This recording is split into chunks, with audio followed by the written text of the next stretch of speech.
The Israeli-Palestinian conflict is a complex and long-standing dispute over land and sovereignty. It has its roots in the late 19th and early 20th centuries, with the rise of nationalism among Jews and Arabs. Jews have a long history in the region, dating back to ancient times. In the late 19th century, a Zionist movement emerged, calling for the establishment of a Jewish homeland in Palestine.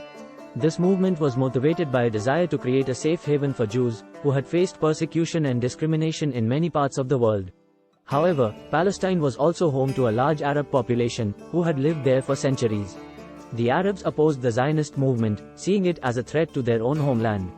In 1947, the United Nations adopted a plan to partition Palestine into two states, one Jewish and one Arab. The Jewish community accepted the plan, but the Arab community rejected it.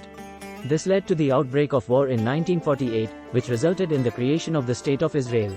Hundreds of thousands of Palestinians were displaced during the war, and many became refugees. The Palestinians have long sought to establish their own independent state, but this goal has been elusive. The Israeli-Palestinian conflict has been marked by violence and bloodshed on both sides.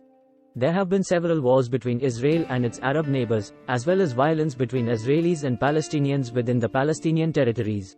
There are a number of core issues that have prevented the conflict from being resolved. These include the status of Jerusalem, which is claimed by both Israelis and Palestinians as their capital.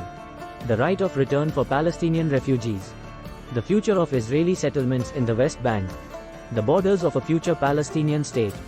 The Israeli-Palestinian conflict is a complex and difficult issue, with no easy solutions.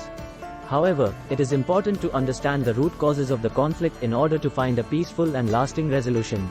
It is important to note that there are different perspectives on the Israeli-Palestinian conflict. Some people believe that Israel is the aggressor, while others believe that the Palestinians are. It is important to listen to all sides of the conflict in order to form an informed opinion.